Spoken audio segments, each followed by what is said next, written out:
Marks மாமணி விருதினை பெற்றுக்கொள்வதற்காக தோழர் மு வீரபாண்டியன் அவர்களை, இந்திய கம்யூனிஸ்ட் கட்சியின் மாநில செயலாளர் அவர்களை பேரன்போடு அழைக்கிறோம். சாதியற்ற சமத்துவ உலகத்தை படைக்க செங்கோடு ஏந்தி வர்க்க பேதங்களுக்கு எதிராக களமாடும் இடதுசாரி சித்தாந்தத்தின் எளிய முகவரி, உழைக்கும் வர்க்கத்தின் தோழராய் இந்திய கம்யூனிஸ்ட் கட்சியின் மாநில செயலாளராய் மிளிரும் மதிப்பிற்குரிய தோழர் மு வீரபாண்டியன் அவர்களை மார்க்ஸ் மாமணி விருதினை வழங்கி கௌரவிக்கிறது விடுதலை சிறுத்தைகள் கட்சி.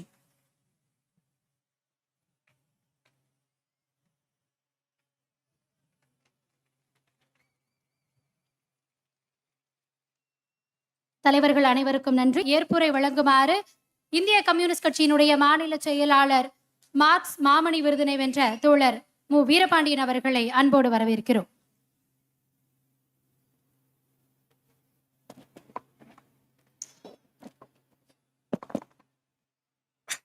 தோழர்களே,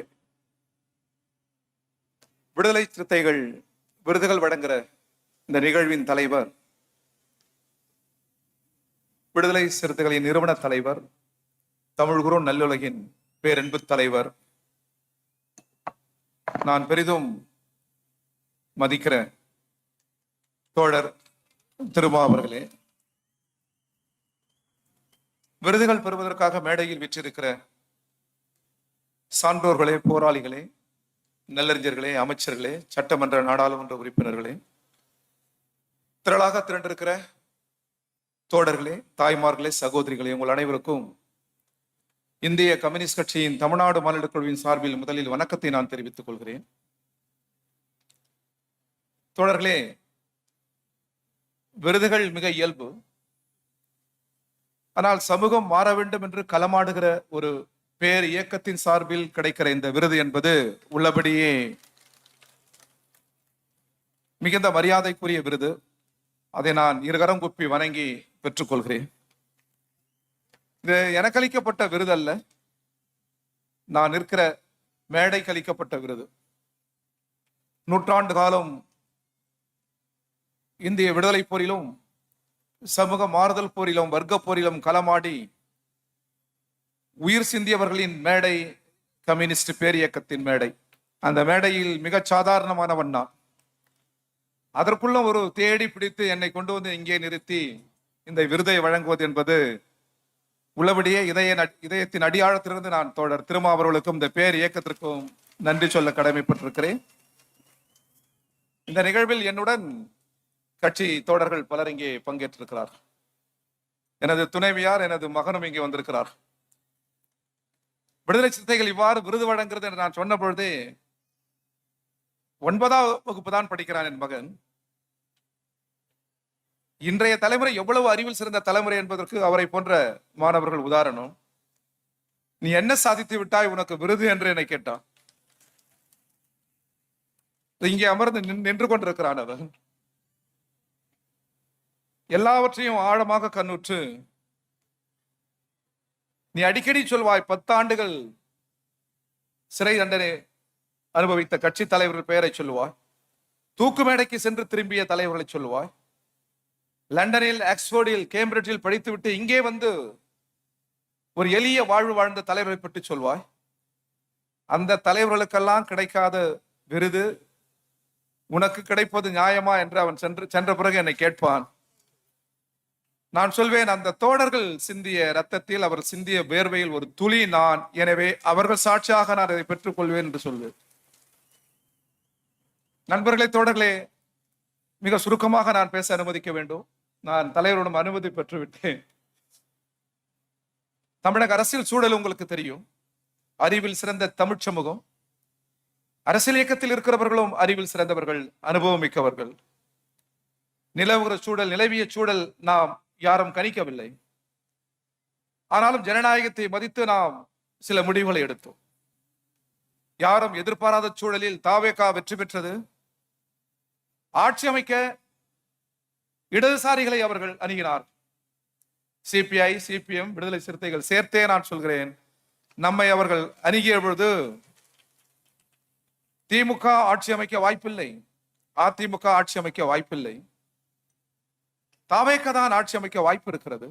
ஆதரவு நம்மிடம் கேட்டு விட்டார்கள்.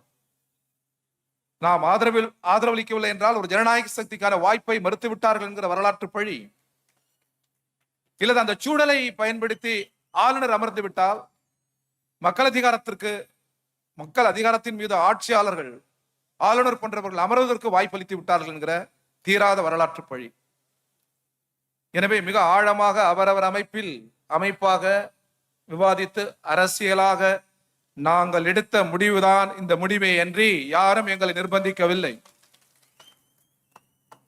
மக்கள் முன்மொழிந்திருக்கிறார்கள், அந்த முன்மொழிவை நாம் வழிமொழிந்திருக்கிறோம். பீப்பிள் மேண்டேட், அதை நாங்கள் மரியாதை செய்திருக்கிறோம், அவ்வளவுதான். இதற்கு ஏதாவது நிபந்தனை இருக்கிறதா? நீங்கள் சொல்லுவது போல் சோபா கல்லாப்பட்டி, ஒருபோதும் விடுதலைக்கு போராடுகிறவர்கள் அருகில் அந்த சோபா பெட்டியும் வராது, கல்லாப்பட்டியும் வராது, வந்ததாக வரலாறும் இல்லை. நண்பர்களை, தோழர்களை, முழுக்க முழுக்க அரசியலாக நாங்கள் முடிவெடுத்தோம். திமுக அண்ணா திமுக இணைவதில் என்ன பிரச்சனை என்கிறார். அது ஜனநாயக இயக்கங்கள், எப்பொழுது கொண்டாலும் இணையலாம், அது கேள்வி அல்ல. ஆனால் ஆளுநர் காய் நகர்த்துவதுதான் கேள்வி. காலதாமதம் செய்து அவர் அமர்ந்து விடக்கூடாது. இந்த நோக்கத்தை தவிர ஆதரவளித்து எங்களுக்கு வேறு எந்த நோக்கமும் இல்லை என்பதை இந்த மேடையில் இருந்து பகிரங்கமாக நான் பதிவு செய்ய விரும்புகிறேன். முழுக்க முழுக்க ஜனநாயகம் தான். எனவே நிபந்தனை இருக்கிறதா? இருக்கிறது. என்ன நிபந்தனை? செக்குலரிசம். உலகத்தில் வேற எந்த நாட்டிலும் இல்லாத பன்முகம் நிலவுகிறது. இந்த பன்முகத்தின் அடித்தளம் சார்பின்மை. டாக்டர் அம்பேத்கர் இருக்கிற அந்த மேதை, அவரை போன்ற மேதைகள் இருக்கிற அந்த திசை நோக்கி நான் இருகரம் குப்பி வணங்குவதற்கு கடமைப்பட்டிருக்கிறேன். உலகத்தில் வேற எந்த நாட்டிலும் பன்முகத்தின் அடித்தளமாக சார்பின்மை இல்லை. பல மொழி பேசுகிற நாட்டிற்கு எது மொழி? பல்வேறு இனங்களில் கூட்டிசேவாக இருக்கிற இந்தியாவிற்கு எது ஒரு தேசிய இனம்? இந்தியாவின் மதம் எது? சொல்ல முடியாது. காரணம் சார்பின்மை. அந்த பன்முகத்தின் அடித்தளமாக இருக்கிற மத சார்பின்மையை குறிவைக்கிற RSS, பிஜேபி, இவர்கள் தான் எங்கள் அரசியல் பகையே அன்றி இதர ஜனநாயக சக்திகள் எங்களுக்கு பகை இல்லை என்று பலமுறை நாங்கள் பிரகடனம் செய்துவிட்டோம். நண்பர்களே, இது பேராபத்தாக இருக்கிறது ஒன்றிய அரசால். இன்றைக்கு நாடு சிதறக்கூடிய பேரபாயம் இந்த அபாயம். எனவேதான் RSS, பிஜேபியை தடுப்பதற்காக கடும் முயற்சிகளை தொடர் திருமாவர்களை மேற்கொண்டார், இடதுசாரிகளை மேற்கொண்டோம், ஜனநாயக சக்திகளை மேற்கொண்டோம். அது நிறைவேறிருக்கிறது தமிழ் மண்ணில். எனவே எடுத்த முடிவு சரியான முடிவு, அரசியலுக்காக எடுத்த முடிவு. நாம் இந்த ஆட்சியிடம் எதிர்பார்ப்பது மதச்சார்பின்மை, தமிழ்நாட்டின் உரிமைகள், எளிய மக்கள், ஒடுக்கப்பட்ட மக்களின் உரிமைகள், அவ்வளவுதான். நீடிக்கட்டும் 5 ஆண்டுகள். ஜனநாயகத்தில் மிக இயல்பு இது. தோல்வியை ஒப்புக்கொள்கிற போது ஜனநாயகத்தை அங்கீகரிக்கிறோம், வெற்றியை அங்கீகரிக்கிறோம். டாக்டர் அம்பேத்கர் சொன்னது போன்று நாணயத்தின் இருபக்கம் வெற்றியும் தோல்வியும். வெற்றி பெற்றவர்கள் தங்கள் உடல் மொழியால் கூட ஜனநாயகத்தை கடந்து செல்லக்கூடாது, பேராபத்து. வார்த்தைகளால் மட்டுமல்ல, உடல் மொழியாலும் தோல்வி அடைந்தவர்களை எல்லல் செய்யக்கூடாது என்பதுதான் ஜனநாயகத்தின் உயிர் துடிப்பு. இவையெல்லாம் பற்றி நிற்கிறோம் நாம். எனவே அந்த வகையில் களமாடுகிறோம். நான் முடிக்கிறேன் நண்பர்களே.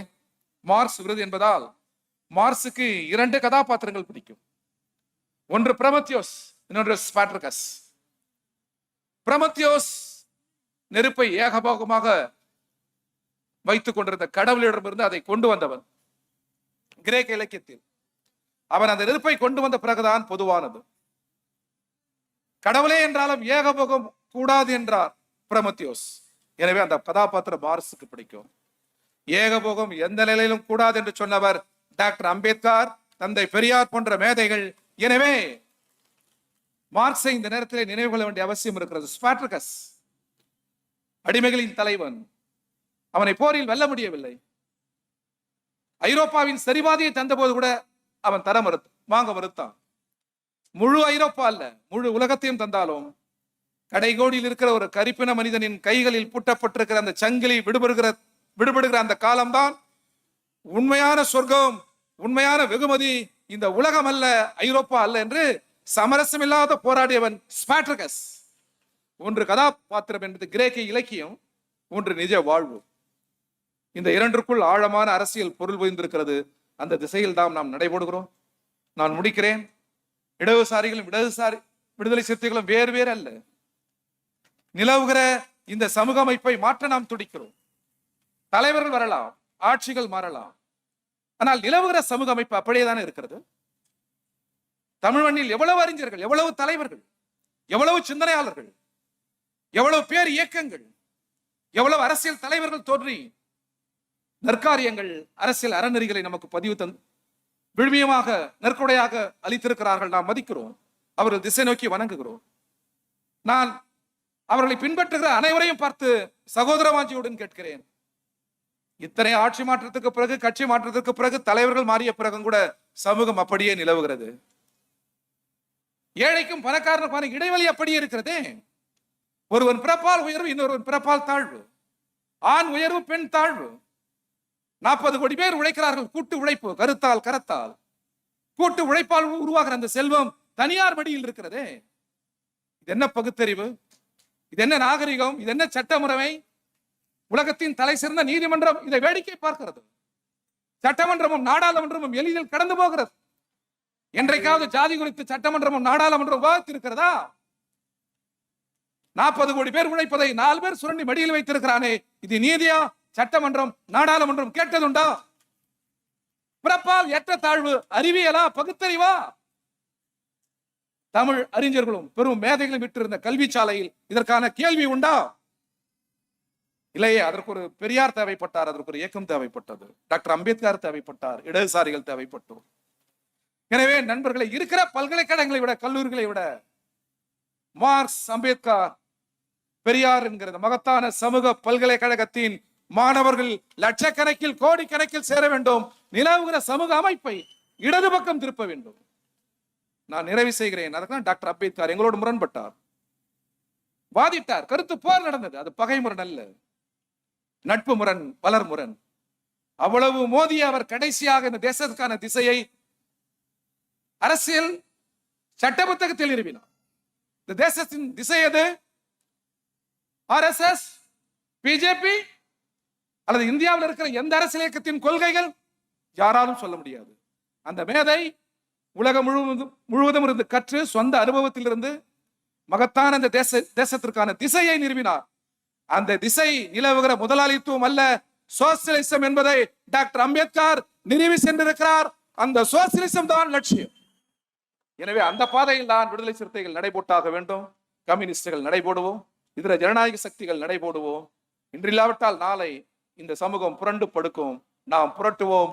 நிறைவில் சமதர்ம வெல்லும், சோசியலிசம் வெல்லும், கம்யூனிசம் வெல்லும் என்று சொல்லி இதயபூர்வமான நன்றியை, வாழ்த்துக்களை சொல்லி விடைபெறுகிறேன். நன்றி, வணக்கம்.